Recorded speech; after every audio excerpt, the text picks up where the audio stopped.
All right, let's talk about it. If you're hoping to buy your first home sometime soon, you've probably been glued to the housing market with, let's be honest, a mix of hope and a whole lot of anxiety. Today, we're going to cut through the noise and really zero in on what the experts are predicting for 2026, especially for you, the young buyer just trying to get a foot in the door. So here's the big question, right? Is 2026 finally the year? Well, the data suggests it might be, but, and this is a big but, probably not in the way you've always pictured it. We're going to break down what this shifting market really means for you and talk about the new game plan you might need to actually make it happen. Okay, here's our roadmap. First, we'll cover something called the Great Housing Reset. Then, we'll get into the nitty-gritty of your buying power. After that, we tackle the big one, the affordability hurdle. Then, we'll look at a whole new way to buy a home and wrap up with a peek into the future of homeownership. First up, this idea of a great housing reset. It's a phrase the real estate brokerage Redfin is using to describe what they see coming. So what does that actually mean for someone like you trying to get on the property ladder? So what is it really? Well, after years of the market being just wild, the forecast for 2026 is for a slow, steady recovery. Think less chaos, more stability. The key word here is normalization. We're talking about a market that's finally starting to feel a little more predictable, as inflation cools down and the economy hopefully finds its footing. So, a more stable market? That sounds pretty good. But how does that actually translate to the numbers that hit your wallet? That brings us right to Section 2, your actual, personal buying power. First off, mortgage rates.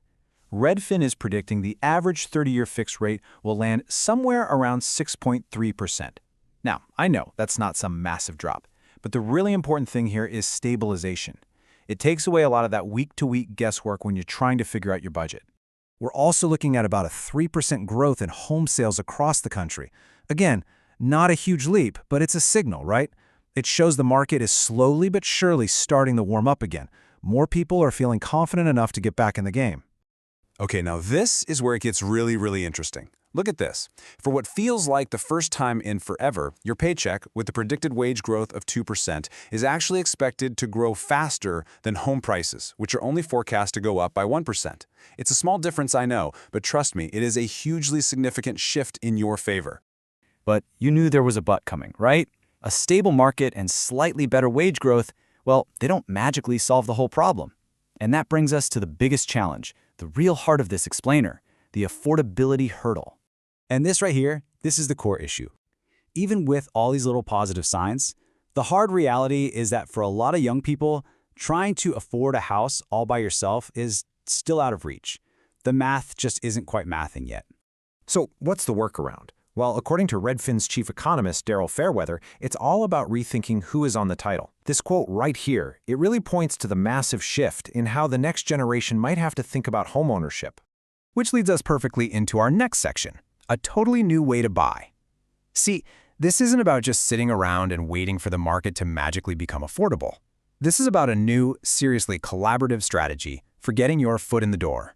We are talking about building a home buying team. For you, this could look like getting intergenerational help, maybe partnering with your parents. Or it could mean teaming up with friends or even your roommates to combine all your incomes and make a purchase possible. It's a really practical solution for a tough market. So, this idea of creative partnerships is the main story for new buyers for sure. But beyond that, there are a couple of other key trends that are going to define the 2026 market for pretty much everyone. Let's take a quick look. Okay, check this out. Right now, about a fifth of all homeowners, that's 20%, have a mortgage rate that's above 6%. So what happens when overall rates are expected to stabilize just a little bit above that number? Well, it means a wave of refinancing is probably on the way. For people who already own homes, it's a great chance to lower their monthly payment or maybe even pull out some cash for renovations. And for you as a buyer, it could mean more competition for contractors if you're looking at a fixer-upper, but it also points to a healthier, more active market overall, which is a good thing.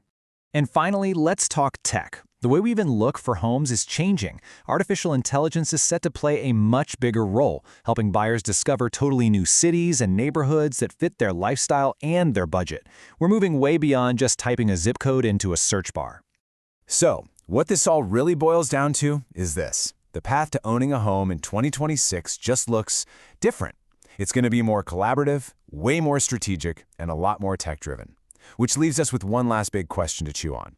In an age where we're co-buying with our friends and using AI to find our next town, is the whole idea of the American dream, that single-family home with a white picket fence, being permanently redefined? It's definitely something to think about.